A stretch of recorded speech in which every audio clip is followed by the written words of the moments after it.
ายธรรมคุณทูลวางไว้กลางใจเพื่อช่วยให้หูทั่วถึงชั่วดีสังฆคุณทูลไว้ในชีวิตเพื่อช่วยพิษพ้นทุกข์เป็นสุขีโดยบุญอภิวันอัญชรีสวดสดีโดยการนิรันดร์เทิน10 นิ้วกราบแนบใต้ไหว้สาปารมีธรรมในครูบาอาจารย์พระมหาเถรานุเถระท่านเจ้าคณะพระสังฆาธิการทุกรูปทุกตนขอความสุขความสวัสดีในธรรมะแห่งองค์สมเด็จพระสัมมาสัมพุทธเจ้าจงมีแก่บรรดาสาธุชนท่านผู้ฟังทุกท่านที่ได้มีโอกาสเปิดวิทยุรับฟังรายการเสียงธรรมก่อนรับตาตั้งสถานีวิทยุเพื่อการศึกษาพระพุทธศาสนาและวัฒนธรรม FM ความถี่ 104.50 เมกะเฮิรตซ์วัดฝ่ายหินตำบลสุเทพอำเภอเมืองจังหวัดเชียงใหม่เมตตาในท่านพระครูสมุวิสุวัตรวรกิจโจท่านเจ้าอาวาสท่านผู้อำนวยการวิทยุแห่งนั้น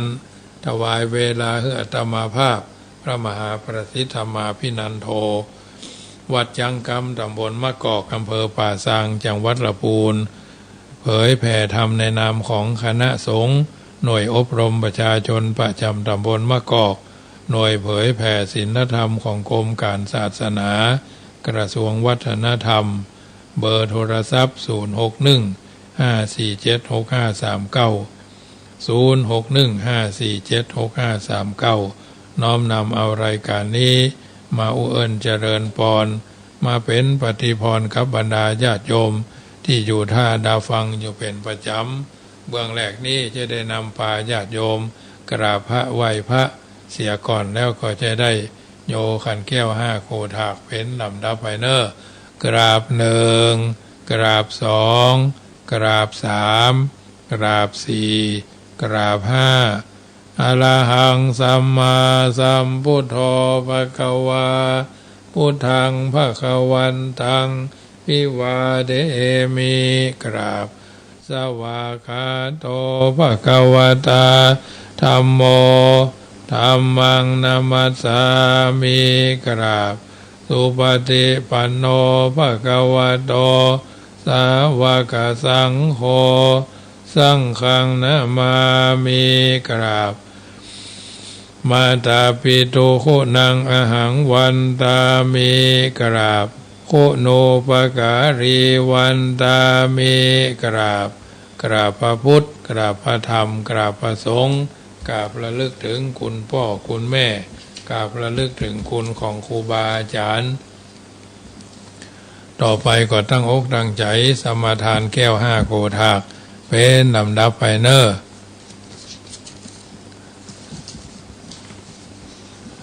สวาธุสวาธุสวาธุโอกาสาพันเตคาแด่พระปัญจรัตนาผันแผ่วพระแก้วเจ้าหาประการตนทัดลงอนันตาที่คุณญาณหาที่สุดบ่ใดเป็นที่ไวและสักการะบูชาอันมีองค์พระสัทธาสัพพัญโญพระพุทธเจ้าพระธรรมเจ้าพระสังฆเจ้าพระมหาเจนาธาเจ้าเจดีย์ไมสลีมหาโพธิลูกาพระมหาอุปคุเถระเจ้าอาจารย์ในวันนี้ก็หากเป็นวันดีดีทีอันวิเศษเหตุว่าเป็นเดือน12เนื้อแหม15ค่ำว่าเป็นวันเสาร์ที่14เดือนตุลาคมเป็นเดือน12เนื้อดับวันนี้ว่าสนั่นหมายมีสมณะศรัทธาพระมหาประสิทธธรรมาภินันโทวัดจังกำเวียงเวลุคามป่าสร้างเป็นตอนเป็นประธานพร้อมโดยทายกทายิกาผู้ฟังรายการเสียงธรรมก่อนรับตาวิทยุเพื่อการศึกษาพระพุทธศาสนาและวัฒนธรรม FM 104.50 วัดฝ่ายหินตำบลสุเทพอำเภอเมืองจังหวัดเชียงใหม่ย่อมือ10 นิ้วนบน้อมไว้และลวดขอบูชาปฐมวิภาคเบื้องต้นหนทีบูชายังองค์พระมุนีตนศักดิ์สวัสดิ์กับทางพระบทพระบาทพระสรีระธาตุเจ้าเจดีย์ ไม่สลีมหาโพธิ์มีหลายโกรธนานาตุติยาขันปุ่นทวนซองผู้ฆ่าทั้งหลาย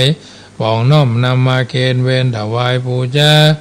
ยังพานาวโลกุตระธรรมเจ้าเก่าประการ10กับตังพระปริยัติธรรมอันโอฬารเลิศแล้วอันเป็นดวงประทีปแก้วสองหนทางตติยวานขันพุ่นทวนสามงามบ่เศร้าผู้คานี้เราจะขอถวายปูชาแล้วจะขอสู่มายังคุณพระสังฆเจ้าอันมีคุณแห่งพระอริยสังฆเจ้าหมายมีพระมหาอัญญาโกนดัญญาโคตเขาเงาเอตระหิถ้าราบต่อเต้าถึงสังฆสมุติสังฆเจ้าเป็นปริโยสารจตุทวารขันพุ่นทวนสีงามล้นทีบ่าจากสังฆยาผู้ข้าจะขอถวายปูชาแล้วจะขอสู่มายังพระกรรมฐานเจ้าทั้งสองอันเป็นกองแห่งสมถกรรมฐานและกองแห่งวิปัสสนาธรรมดวงวิเศษอันเป็นเหตุคือสัตว์ไปหอดเวียงแก้วยอดมหาเนรปานปัญจมาวานขันพุ่นทวนนาผู้ข้าทั้งหลายจะขอถวายปูชาแล้วจะขอสู่มายังคุณพ่อคุณแม่คุณปู่ย่าตายายคุณผู้มีอุปการะคุณทั้งหลายและคุณครูบาอาจารย์เจ้าทั้งหลายตั้งแต่ครูเก้าครูป่ายครูตายครูยังอาจาริยะอาจาริยังเจ้าทั้งหลายสั่งสอนยังโลกียะสั่งสอนยังโลกุตระสั่งสอนยังอาคาระพยัญชนะคาถาเจ้าทั้งหลายสั่งสอนยังสมถกรรมฐานวิปัสสนาธรรมกรรมฐานทราบต่อเต้าถึงอาจารย์ปัจจุบันนี้ใส่ผู้ข้าทั้งหลายจะขอยอมือ10 นิ้วนบน้อมไว้และลวดคอปูชาหลอนว่าผู้ข้าทั้งหลายในประมาทอเนกจติหล่อนโดยมีกายกรรมตั้งกายวจีกรรมกรรมโอมโนกรรมกรรมขึ้นใดประมาทอิริยาปถะทั้งสี่นั่งนอนยืนเตียวหู้แจงทีได้กระทำก็ดีบ่หู้แจงหีหากได้กระทำบางอันก็ดีผู้ข้าทั้งหลายก็กลัวเป็นโทษน้อยโทษใหญ่ในพระแก้วเจ้าตั้งหาจุงโพธขุนนามีธรรมะเมตตาไว้หน้าเป็นปฏิกาหาฮับเอาอย่างเครื่องปรมามิสาปูชาแห่งผู้ข้าทั้งหลายแล้วจะขอขมาลดโพธเสียอย่างโตสนากรรมทั้งหลายให้กลายเป็นนาทิวิปาโกโหสิกรรมจะได้เป็นนิวรธรรมกรรมอันแก่นกาอันจักหาหมุนทางไปสู่จันฟ้าและเนรปานเสียแก่ผู้ข้าเที่ยงแท้ดีลีโดยมีแท้นโยคาวัจระบัณฑิตนักปราชญ์เจ้าอันมาแล้วแต่ปางก่อนได้สักการะปูชาแก่องค์พระแก้วเจ้าทั้ง5โกฏากมีองค์สลีสัพพัญโญพระพุทธเจ้าเป็นประธานหันมาปูนปานนี้แล้วได้เสพสร้างนิสันตปราอานิสงส์มีโดยประการฉันใดก็ดีขอจงผู้ข้าทั้งหลายจงได้เสพสร้างนิสันตปราอานิสงส์บั้มเพ็งโยคาวจระสัพพุริสาเจ้าทั้งหลายอันมาแล้วแต่ปางก่อนนั่นจงจักมีเตียงแท้ดีลีเตจะบุญญาไรสีนี่นาผู้ข้าทั้งหลายจักอุทิศถวายไปหายังบูรพามหากษัตริย์เจ้าทั้งหลายบูรพาอาจารย์เจ้าทั้งหลายถ้าลาบต่อเต้าเถิงพ่อแม่ปู่ย่าตายายข้ากูลวงศาพ่อเกิดไม่เกิดเจ้ากรรมนายเวรพระภูมิเจ้าที่เท้าจตุโลกบาลตั้งสี่เสือวัดเสือวาเสือบานเสือเมืองเทวบุตรเทวดาเจ้าทั้งหลายอันรักษายังวัดวาศาสนาเสียงจุติถ้าลามต่อเต้าถึงภูมิเทวดารักษายังแผ่นดินลูกะเทวดารักษายังต้นไม้ปะพาตาเทวดารักษายังภูเขาจอมดอยอากาศเทวดารักษายังลวงอากาศกว้างกลางหาวชาวกามวจระเทพินอินพรหมโยมมาราชคุดนักน้ำนาทีนางนาไทยทอละนีตนจำบุญตนจำบาปตนจำน้ำหยาดเมียดหมายตาลอยู่มาพัฒนาอนุโมทนาในทีคาการะบัดนี้ยามนี้นั่นจุงจักมีเตียงแต่ดีลีบัดนี้ผู้ข้าทั้งหลายจะขอถวายปูชาสู่มาเป็นมคตภาษาบาลีว่าสวตุอิตังโนอากิมาตุภูปาราชาปูชาสัจจคารวะทานังโจติทานังสัมมาสัมพุทธัสสะธัมมัสสะสังคัสสะมหาจินาทาตุมหาเจติยังมหาโพธิลูกขังสักจังเตมา ปูเจมะตุติยัมปิทัติยัมปิกิตังโนอากิมาตุบูปาราชาปุจจาสัจจการวะจานังโจติทานังสัมมาสัมพุทธัสสะธัมมัสสะสังฆัสสะมหาจินทาตุมหาเจติยังมหาโพธิลูกขังสักจังเตมาปุเจมาอาจโยโนปันเตอาจักขมายะถาภะเลยะถามูลเอยะถาอากุสะเลเยมะยังพุทธธรรมะสังฆกรรมฐานังกรรมฐานาตายกาจาริยาสังฆเตสุปัญจลัตตเนสุอาทิเตวะปัจจุปนเนวะอวิวายะทิวาราโอวากายเยนะวาวจายะวามานาสาวาปะมาตังวาอากาละวังวากาสิมาติสวายะตาธรรมังปฏิกโรมาเตสโนปันเตพุทธาติรัตนาปัญจกังอนุกัมปังอุปาทายะจะยังอจายะโตปฏิกนาโตอามันโตอายติสังวลิสามานาปุเนวังปฏิกริสามานิจังวัฏานิพานังสุขังวัฏานิพานังสารังวัฏานิพานังนิพพานังปะละมังสุขังนะโมตัสสะภะคะวะโตอะระหะโตสัมมาสัมพุทธัสสะนะโมตัสสะภะคะวะโตอะระหะโตสัมมาสัมพุทธัสสะนะโมตัสสะภะคะวะโตอะระหะโตสัมมาสัมพุทธัสสะพุทธังชีวิตังยาวานิพพานังสารนังกัจฉามิทุติยัมปิธรรมังชีวิตังยาวานิพพานังสารนังกัจฉามิทุติยัมปิสังฆังสารนังกัจฉามิตติยัมปิพุทธังชีวิตังยาวานิพพานังปรมังสุขังสารนังกัจฉามิตุตติยัมปิธรรมังชีวิตังยาวานิพพานังปรมังสุขังสารนังกัจฉามิตติยัมปิสังฆังชีวิตังยาวานิพพานังสารนังกัจฉามิพุทโธสัพพัญญูตญาโนธัมโมโรกุตโรนาวาสังโฆมะกะปะระโตจาอิเจตังรัตนะตยังเอตัสสะอนุภาเวนะสัพพะอันตรายโยวินาสันตุโนติปิโสภะคะวะอะระหังสัมมาสัมพุทโธวิชาจารณะสัมปันโนสุขโตโลกาวิโตอนุตตโลปุริสธรรมสารติสัทธาเทวะมนุสสานังพุทโธภควติสวากขาโตภควตาธัมโมสันทิฏฐิโกอากาลิโกเอหิปัสสิโกโอปนายิโกปัจจตังเวทิตาโพวิญโยหิติสุปฏิปันโนภควโตสาวกสังโฆอุจุปฏิปันโนภควโตสาวกสังโฆยายะปฏิปันโนภควโตสาวกสังโฆสามิจิปฏิปันโนภควโตสาวกสังโฆยติตังจัตตานิปุริสายุคานิอัตถาปุริสาภุคลายสาภควโตสาวกสังโฆอาหุนายโยปะหุนายโยตักขินายโยอัญชลีการณิโยอนุตตลังปุญญเกตังโลกัสสาติกุศลธรรมากุศลธรรมาอัพยากตธรรมา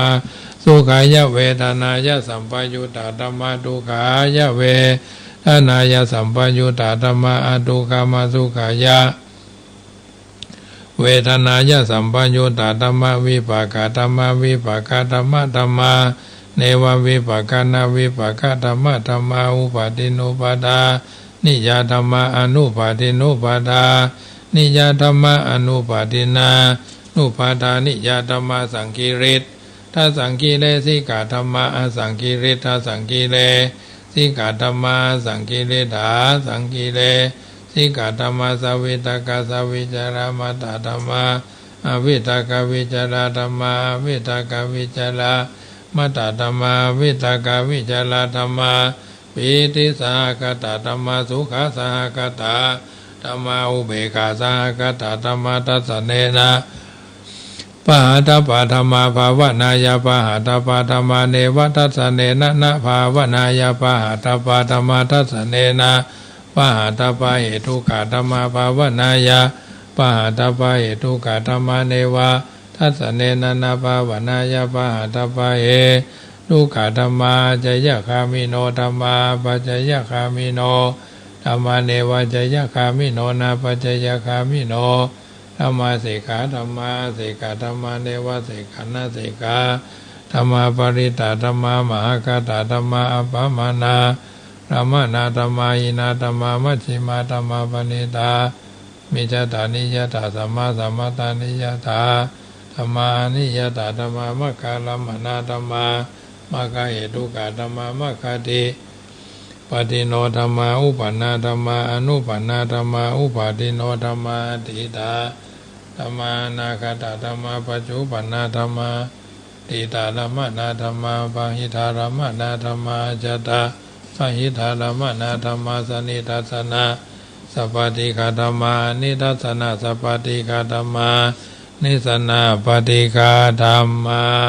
กุศลธรรมากุศลธรรมาอัพยากตธรรมากตเมธรรมากุศลยัสสมิสัมมาเยกามาวจรังกุศลังจิตังอุปนังโหติโสมนัสสสากตังญาณสัมปยุตังรูปารมณังวาสัทธารมณังวาคันธารมณังวารัสสารมณังวาโพธพารมณังวาธรรมารมณังวายังวาปนาราปตัสสมิสัมมาเยปโสโหติอวิเคโปโหติเยวาปนาตัสสมิงสัมมาเยอัญเยปิอธิปติจัสสมุปปนารูปิโนธรรมาอิเมธรรมากุศลปัญญขันธเวทนาขันโธสัญญาขันโธสังขารขันโธวิญญาณขันโธตถาคตโมรูปขันโธยังกินจิรูปังอติตานาคตปัจจุบันนังอาจตังวาปะหิตาวาอุราริกังวาสุขุมังวาหินังวาปณิตังวายังทุเรวสันติเกวตเตกัจจังอภิสัญญูหิตวะอภิสังคีปิตวะยังวุจติรูปขันโตสังฆโหอสังฆโหสังฆหิเตนะอสังฆหิตังอสังฆหิเตนะสังฆหิตังอสังฆสังฆหิเตนะสังฆหิตังสังฆหิเตนะสังฆหิตังสัพพโยโควิปโยโคสัมปยุเตนะวิปยุตังวิปยุเตนะสัมปยุตังอสังฆหิตังชาปัญญติโยขันธปัญญติอายตนะปัญญติธาตุปัญญติสัจจปัญญติอินทะริยปัญญติปุคาราปัญญติกิตาวตาปุคารานังปุคาราปัญญติสามยะวิมุตโตอสามยะวิมุตโตกุปะธัมโมอกุปะธัมโมปาริหานะธัมโมอปาริหานะธัมโมเจตนาภโพอนุรักขณาภโพปุถุชโนโคตระโพปะโยปะระโตอภโพปะโยปะระโตภภาคามโนอภภาคามโนนิยโตอนิยโตปฏิปันนโกภะเลทิโตอรหะอรหัตายะปฏิปันโนภุคโลอุปราปฏิสัจจิกตาปละมาเถนะติอนาเหวังวัตเพอาจานาหินิกาหังอันเจภุคโลอุปราปฏิสัจจิกตาปรมาเถนะเถนะวัตเรวัตเพโยสัจจิกโตปรมาโตตโตโสภุคโลอุปราปฏิสัจจิกตาปรมาเถนะติมิจฉาเยเกจิกุศลธัมมาสัพเพเตกุศลมูราเยวาปนากุศลมูราสัพเพเตธัมมากุศลเยเกจิกุศลธัมมาสัพเพเตกุศลมูเลนะเอกมูราเยวาปนากุศลมูราสัพเพเตธัมมากุศลเหตุปัจจโยอลามนะปัจจโยอธิปติปัจจโยอนันตระปัจจโยสมานันตระปัจจโยสหชาตปัจจโยอัญญมัญญปัจจโยนิสัยปัจจโยอุปาณิสัยปัจจโยปุเรชาตปัจจโยปัจจชาตปัจจโยอาเสวนาปัจจโยกรรมปัจจโยวิภากปัจจโยอาหารปัจจโยอินทริยปัจจโยฌานปัจจโยมรรคปัจจโยสัมปยุตตปัจจโยวิปยุตตปัจจโยอธิปัจจโยนาทิปัจจโยวิคาตปัจจโยอวิคาตปัจจโยยัสสานุสาลเนนะปิอันตริเขปิปานิโนปฏิธรรมทิขันจิภูมิยังวิยาสัพพดาสัพพุปัตวาจารมหายัสสานุภาวะโตยะคาเนวัฏเสนติภิงสนังยามิเจวานุยุนชันโตระตินทิวามาตันติโตสุขังสุปฏิสุโตจะปะปังหินจินาปัสสติเอวมาติคุณโอเปตังปาลิตันตัมพนามาเหกาลนิยมัตถากุสเลนะยันตังสันตังปะทังอภิสัมเมจาส สักโขหุจูจะสุหุจูจะสุวะโจจะสามุโตอานาติมานีสันตุสักโขจะสุปโรจะอภคิโจจะสันลาหุกาวุติสันตินตริโยจะนิปโกจะอภคโภกุเลสุอนานุคิโทนะจักขุตังสมาจาเลหินจิเยนะวินยูปะเรอุปวัตโยสุขิโนวาเขมิโนโหนตุสัพเพสัตตาภวันตุสุขิตตาเยเกจิปนะปุถติตัสสาวาถาวราวาอนัวเสสาทีขาวเยมหันตาวามัชฌิมารสกาอนุกาถุราทิตาวเยจะอธิตาเยจะตุเรวสันติอวิทุเรปุตาวาสัมภเวสีวาสัพเพสัตตาภวันตุสุขิตตาเยเกนะปโรปรังนิโกเพทนาทิมัญเยทากตาจินังอินจิปยาโรสนาปฏิกาสัญญานัญญามัญญาสาตุกามิจายามาตายาธานิยังพุทธังอายุสาเอกพุทธมนุระเคเอวัมปิสัพพะพุทเทสุมานะสัมภาวะเยอปาริมานังเมตัญญาสัพพะโรกัสสมิงมานะสัมภาวะเยอปาริมานังอุทังอโทจติริยัญจาสัมปะทังอเวรังอสัมปะทังทิตัญจลังนิสิโนวาสยาโนวายาวัตสสะวิกตามิโตเอตังสัตถิงอธิตายะพระมะเมตังวิหารังอิตามาอุทิตินจานุปกรรมสีลวาทัสสเนนะสัมปันโนกเมสุวินัยเขตังนัยจตุกภัสสยังปุณณเรติติการณิยเมธาสุตังวิรูปกะ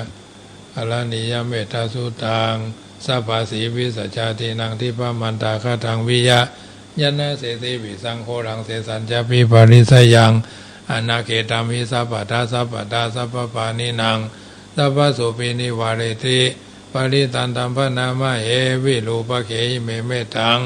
เมตังเอราปะเทหิเมจะปยาพุเทหิเมเมตังเมตังกันหาโคตามะเขหิจะอปาทะเขหิเมเมตังเมตังทิปาทะเขหิเมจตุปะเทหิเมเมตังเมตังปะหุปะเทหิเมมามังอปาทะโกหิงสีมามังหิงสีทิปาทะโกมามังจตุปะโตหิงสีมามังหิงสีปะหุปะโตสัพเพสัตตาสัพเพปานาสัพเพพุทธาจะเพพุทธาจะเกวลาสัพเพพัตตรานิปัสสันตุมากินจิปะปะมาขมาอปะมาโนพุทโธอปะมาโนธัมโมอปะมาโนสังโฆปะมานะวันตานิสิลิงสัพพานิอหิเวชิกาสัทธปฏิอุณานาภิสระภูมุสิกากตาเมลคากตาเมปริตาปฏิกรรมันตุพุทธานิโสหังนะโมภะคะวะโตนะโมสัตตนังสัมมาสัมพุทธานังอันธาปาลิตังยันตุนิมิตังอวะมังคลัญจโยจามานาโพสักขุณาสัสสะโตปะปะกะโหตุสุปินังอาการตังพุทธาธรรมสังฆานุภาเวนะวินาสเมนโตอาหังสุขิโตโหมิอาหังอเวโรโหมิอาหังอภยาปโจโหมิอาหังอนิโกโหมิอาหังสุขีอัตานังปาริหารามิตัสสะสุทิสาสพเพสัตตาอเวราหุนตุอภยาปจาหุนตุอนิคาหุนตุสุขีอัตานังปาริหารันตุเอาละญาติโยมสาธุชนคนดีทุกคนทุกท่านได้ยินได้ฟังการสังวาสสวดที่ยายเจริญพระพุทธมนต์เป็นที่สัตย์เสร็จสัตย์เรียบร้อยวันนี้ก็จะได้เอิ้นเจริญพรน้ำธรรมคำสอนในส่วนแห่งธรรมเทศนาใหม่เนาะเนื่องในโอกาสที่ตะวาเป็นวันค้าเป็นวันที่เราท่านทั้งหลายมีความเข้าใจกันดีก็คือเป็นวันนวมินทราที่ราชพระภูมิพลอดุลยเดชมหาราชผู้ทรงพระคุณอันประเสริฐได้ถึงแก่สวรรคตวันที่13ตุลา2559มาจนกระทั่งถึงวันที่13ตุลา2566ด้วยความจงรักภักดีอันมีการแสดงความกตัญญูกตเวทีต่อผู้มีพระคุณซึ่งเราก็ทราบกันดีว่าสมเด็จพระบาทสมเด็จพระบรมชนากาธิบดีบรมชนากาธิเบศรมหาภูมิพลอดุลยเดชมหาราชผู้ทรงพระคุณอันประเสริฐเอาท่านทั้งหลายก็ต่างมีการแสดงความเคารพอนุรูปอนุเคราะห์แก่พระราชกุศล ในส่วนปัจโจปการกิจส่วนปัจโจปการกิจธรรมโมทิตทักษิณานุปทานในพระราชพิธีดังกล่าวที่ส่วนกลางก็พระที่นั่งอมรินทรวินิจฉัยส่วนต่างจังหวัดก็สารกลางจังหวัดที่ว่าการอำเภอป่าซางเนาะตลอดจนหน่วยงานราชการทั้งหลายต่างก็มีความเคารพนอบน้อมในพระองค์ท่านพระบาทสมเด็จพระบรมชนากาธิเบศรมหาภูมิพลอดุลยเดชมหาราชบรมนาถบพิตรผู้ทรงพระคุณอันประเสริฐทรงดำรงอยู่ในฐานะองค์พระมหากษัตริย์องค์พระประมุขของชาติทรงประกาศพระองค์ว่าเป็นพุทธมามกะและเป็นเอกอัครศาสนูปถัมภกจึงทรงดำรงอยู่ในราชธรรมที่ถือเป็นหลักสำคัญในการปกครองแผ่นดินสืบมาแต่โบราณกาลได้ทรง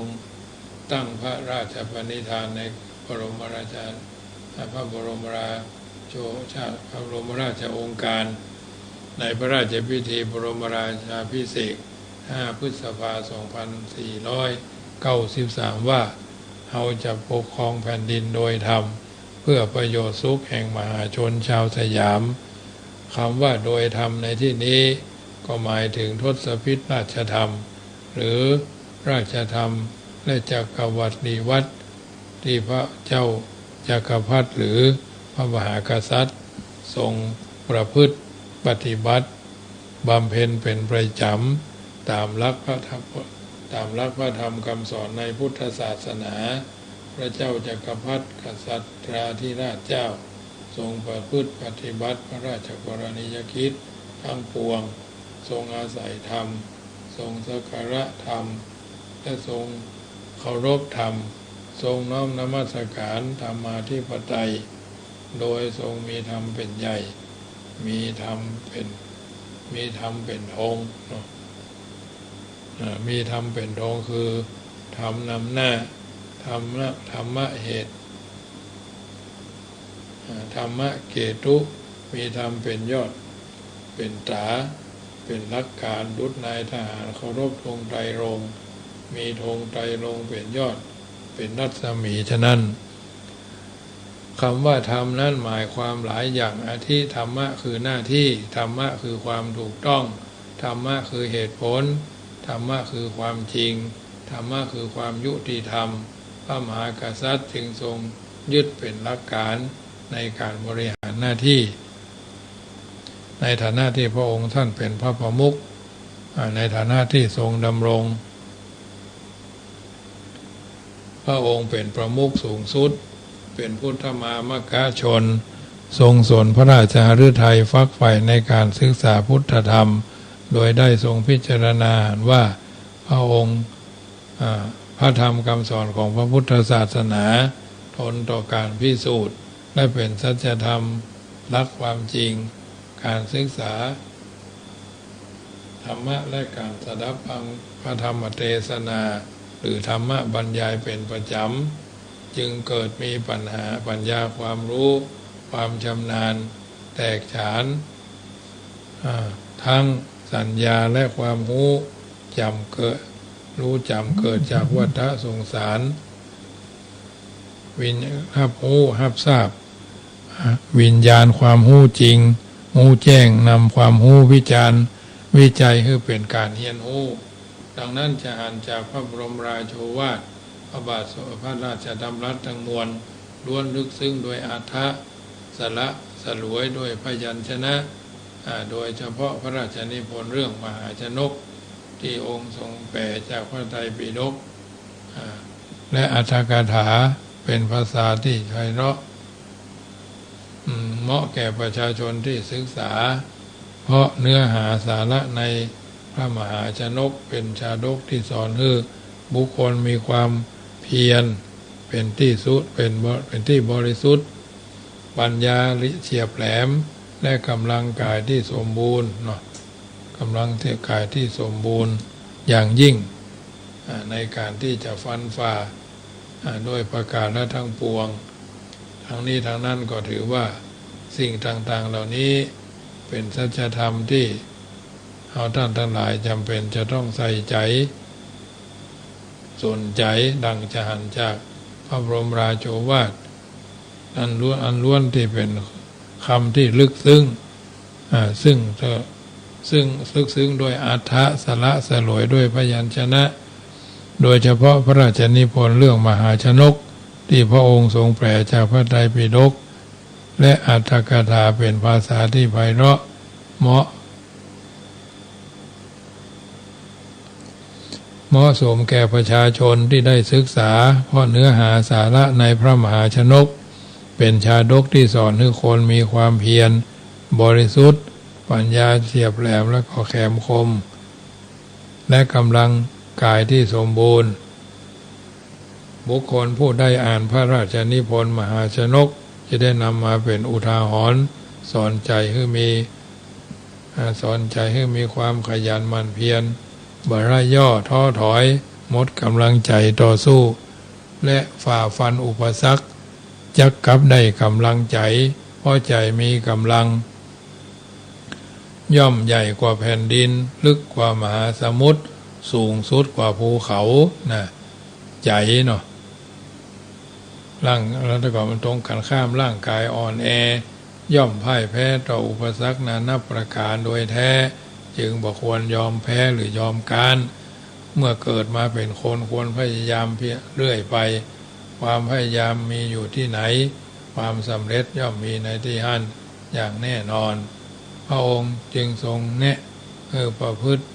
แนะนำคำสอนประพฤติและคำสอนเป็นปฏิบัติตามคำสอนนั้นจะเป็นการนำประสบการในชีวิตเป็นสิ่งที่ประสบสุขในชีวิตประจำวันตามคำประพันธ์พุทธภาษิตที่ว่าธรรมจารีสุขังเสติแปลว่าบุคคลผู้ประพฤติปฏิบัติธรรมคำสอนย่อมอยู่เย็นเป็นสุขดังนี้พุทธภาษิตบทนี้ซึ่งบ่งชี้ถึงการประพฤติปฏิบัติธรรมซึ่งอย่างต่ำก็หมายถึงทำหน้าที่อยู่แล้วก็ทำหน้าที่กิจที่ธุระที่จะต้องทำคือหน้าที่กล่าวสั้นๆโดยตรงหน้าที่ของพ่อของแม่หน้าที่ของบุตรธิดาหน้าที่ของเจ้านายหน้าที่ของลูกน้องเนาะซึ่งก็ถือว่าเป็นหน้าที่ที่จำเป็นจะต้องทำกันอยู่เป็นประจำหน้าที่มีประจำตัวหน้าที่ที่สำคัญมีอยู่สองอย่างก็คือหน้าที่ประจำตัวหน้าที่ประจำงานหน้าที่ประจำตัวก็คือหน้าที่โดยตรงหน้าที่พ่อหน้าที่แม่หน้าที่ลูกบ่าวลูกสาวหน้าที่อันนี้เป็นต้นเป็นหน้าที่ประจำงานก็คือที่งานที่ได้รับมอบหมายเช่นเป็นข้าราชการทหารตำรวจเป็นต้นปฏิบัติตนหน้าที่ถ้ามีความซื่อสัตย์สุจริตก็จะเกิดประโยชน์ส่วนรวมเป็นจำนวนนักควรจะรักษาหน้าที่คือดีบำรุงหน้าที่คืองามการรักษาหน้าที่ก็คือดูแลรักษาหน้าที่คือเต็มที่คือรู้หน้าที่ทำตามหน้าที่บ่ควรเกินหน้าที่บ่ควรก้าวก่ายหน้าที่และบ่ควรบกพร่องต่อหน้าที่เมื่อมีความผิดเมื่อรักษาพอทั่วถึงก็จะพึงมีความผิดหวานบกพร่องต่อหน้าที่เมื่อปล่อยพระละเลยก็เพิกเฉยต่อหน้าที่ก็จะมีความผิดฐานะทิ้งหน้าที่แถมคือโดนตึงขึ้นตึงล่องญาติโยมความจริงสาระของชีวิตของบุคคลผู้อยู่ที่ผลของงานเพราะการงานคือหัวใจของชาติจะมั่นคงประชาชนจะมั่งคั่งดังที่กล่าวกันว่างานดีมีโภคาพาให้สุขสมบูรณ์การงานจึงเป็นทรัพยากรบ่อเกิดแห่งทรัพย์สินเงินทองคนในชาตินี้มีงานทำมาว่างงานคนในชาติเป็นคนขยันขันตั้งขันแข็ง ว่าขี้ค้านว่าอ่อนแอเป็นพระสงฆ์ก็ต้องเก่งมนเป็นประชาชนต้องเก่งงานเป็นนักบริหารต้องเก่งนโยบายเป็นประชาชนตั้งใจทำงานเป็นพ่อค้าทั้งหลายก็ตั้งใจทำงานเป็นข้าราชการตั้งใจประพฤติปฏิบัติงานด้วยความซื่อสัตย์สุจริตเพราะการสุจริตในหน้าที่เป็นการบ่งบอกว่าสามารถที่จะฟันฝ่าอุปสรรคความคิดที่จะนั้นเบาความคิดที่จะเอานั้นนักบ่มีธรรมะประจำใจเพราะประกอบเป็นไปในลักษณะคดโกงคดในข้องอในกระดูกหน้าเนื้อใจเสือหน้าไว้หลังหลอกบุคคลอื่นคือความสำรวจคือความสำรวยของตนดังนั้นบุคคลจึงทวนทำงานนักขยันเป็นงานจะเป็นงานนักงานเบางานยากงานง่ายงานเบาก็ตามงานทำด้วยหัวใจสมัครมาซักแต่ว่ากล้าฟันฝ่าอุปสรรคหวังสู้ข้างหน้ามาสู้ยากไปก่อนจะสบายเมื่อปลายมือบุคคลผู้ทำหน้าที่การงานทุจริตย่อมมีชีวิตเพื่อตัวส่วนบุคคลผู้ทำหน้าที่การทุจริตการสุจริตก็คือย่อมมีชีวิตเพื่อสังคมดังคำนิยมที่ว่าอยู่เพื่อตัวอยู่แค่สิ้นลมอยู่เพื่อสังคมอยู่ชั่วฟ้าอยู่ชั่วฟ้าดินการบำรุงหน้าที่นั่นก็ได้แก่การพัฒนาหน้าที่คือเจริญก้าวหน้าบ่ซักแต่ว่าเฝ้าหน้าที่นั่งทับเก้าอี้รอคอยให้วันเวลาผ่านไปอันบุคคลผู้กึดอ่านประจำกึดอ่านน่าจะปรับปรุงหน้าที่บำรุงหน้าที่เพื่อเกิดมีความเจริญความวัฒนาสถาพรอันนี้เป็นต้นญาติโยมทั้งหลายในค่ำคืนนี้ธรรมาภาพผู้เอิญเจริญพรเรื่องธรรมะอันเป็นคำสอนเป็นการถวายเป็นพระราชกุศลในพระบาทสมเด็จพระภูมิพลอดุลยเดชครบรอบศตวรรษ7 ปีแห่งการสวรรคตของพระองค์ท่านเราก็ทราบกันดีต่างก็มีความปราบปลื้มปิติได้เพิ่งพระบรมโพธิสมภารในหลวงรัชกาลที่9มาถึง10ก็ไปเรื่อยๆจนกว่าเอาท่านทั้งหลายจะหมดบุญจากมนุษย์โลกเมืองคนฉะนั้น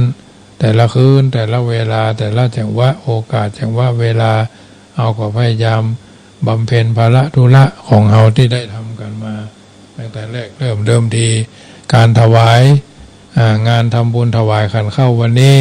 ก็ขออนุโมทนาผ่านรายการเสียงธรรมก่อนรับถาว่าปัจจัยทุกบาททุกสตางค์ได้จุด35,500เนาะก็เอาไปจ่ายฮื้อศาลาจะ28,000ท้วนเสร็จจากนั้นก็ใส่ยอดสังเนาะจำนวน15สังละพันมันต้องเป็นอย่างนี้ญาติโยมเพราะว่าญาติโยมบางคนก็หอมคน500คน300ก็ถือว่าท่านก็มีส่วนร่วมด้วยช่วยกันเนาะฉะนั้นกิจการงานอันใดที่เกิดขึ้นเมื่อแก่หมู่แก่คณะก็จะพยายามกระทำบำเพ็ญนึกเป็นไปเนอะกิจการงานบุญที่เกิดขึ้นก็ท่านทั้งหลายก็บ่ต้องไปนักใจแต่ละตนแต่ละองค์เพิ่นก็มีการประชาสัมพันธ์ไปเอามีโอกาสทำได้ก็ทำเนาะกฐินก็ดีพระป่าก็ดีเทศกาลนั่นนี้ก็ทำไปวัดเหนือก็เศร้าวัดใต้ก็เศร้าก็ได้แล้วแต่ที่สบายใจอันนี้ก็ขออนุโมทนาทุกเสียงทุกสายทุกจตุปัจจัยที่ได้หอมขีดหอมตาลเนอะได้เรียบร้อยไปวันนี้แล้วเปิดเสร็จแล้วก็คุณเกือบจะบ่าย2เนาะบาอาจารย์เพิ่นก็เวียนกันมาแล้วก็วันที่23ที่จะถึงนี้ก็งานทำบุญสถานีขึ้น96เนาะธรรมาภาพก็จะไปร่วมทอดผ้าป่าตั้งเจตนาเอาไว้ว่าจะได้รวบรวมจตุปัจจัยที่หอมกันมาก็ดีบ่ได้หอมก็ดี เอาไปมอบถวายเป็นต้นพระป่าของสถานีขึ้น96ขึ้น104นี่ก็ปลายปีเนาะขึ้น104ที่ท่านกำลังฟังอยู่นู่นก็ปลายปีก็จะได้รวบรวมปัจจัยไปหอมกินหอมทานกับเพิ่นก็บ่ได้เรียกร้องแหละแต่เฮามีจิตใจว่าสถานีเฮาใช้เพิ่นแทบจะทุกวันเฮาก็มีความกตัญญูต่อสถานีเหมือนพระบาลี กล่าวเอาไว้ว่านิมิตตังสาธุรูปานังกตัญญูกตเวทิตาความกตัญญูเป็นเครื่องหมายของคนดีนะเพื่อนไม่ใช่หมายความคนเด่นแล้วก็คนดังเนาะเพื่อนไม่ได้หมายความคนเด่นคนดังพุทธศาสนาเน้นย้ำ